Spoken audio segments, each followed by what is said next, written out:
La décision du président Félix Tshisekedi d'autoriser le déploiement des forces ougandaises en novembre 2021 et d'autoriser tacitement un mois après les troupes burundaises pour combattre le groupe rebelle Red Tabara pourrait provoquer de nouveaux bouleversements dans ce pays qui a tant souffert des rivalités régionales. C'est entre autres une des conclusions tirées par International Crisis Group dans son rapport de briefing de ce 25 mai qui estime que le président de la République démocratique du Congo aurait invité ses troupes étrangères sur son territoire. International Crisis Group trouve que cette intervention burundaise dans la province du Sud Kivu résulterait probablement d'une coopération militaire entre la RDC et le Burundi convenue en juillet 2021 à la suite d'un face-à-face entre Tshisekedi et Ndayishimiye. Toujours dans l'audit rapport, International Crisis Group indique que des habitants du territoire d'Uvira, dans la province du Sud Kivu, ont rapporté l'incursion d'environ 400 soldats burundais et des Imbonerakure vers la fin du mois de décembre. International Crisis Group rapporte également qu'avec les jeux d'alliance entre les groupes rebelles locaux et burundais,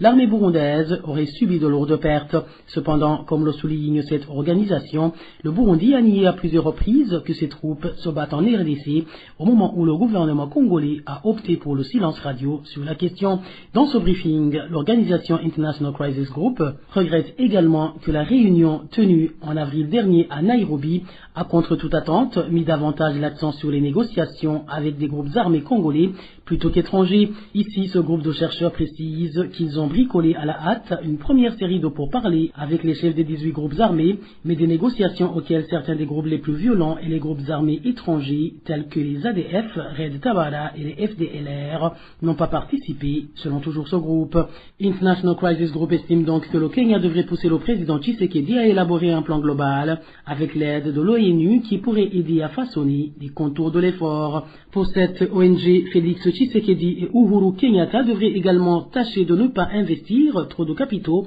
pour soutenir la force est-africaine que les dirigeants régionaux ont envisagé à Nairobi. Pour les analystes d'International Crisis Group, rassembler une telle force serait une meilleure option qui pourrait favoriser chaque voisin à déployer ses propres forces séparément, ce qui pourrait les amener à se faire concurrence. En outre, étant donné que la plupart des pays qui fourniraient des troupes ont déjà des soldats sur le sol congolais, le déploiement des troupes supplémentaires ne ferait qu'accentuer l'instabilité plutôt que de freiner la violence, conclut International Crisis Group. Ce rapport de briefing d'International Crisis Group tombe à peine une semaine après la visite de Félix Tshisekedi au Burundi, une visite au cours de laquelle les opinions du président congolais et de son homologue burundais ont concordé surtout sur la question de sécurité, du moins selon leur communiqué conjoint de 23 mai de cette année.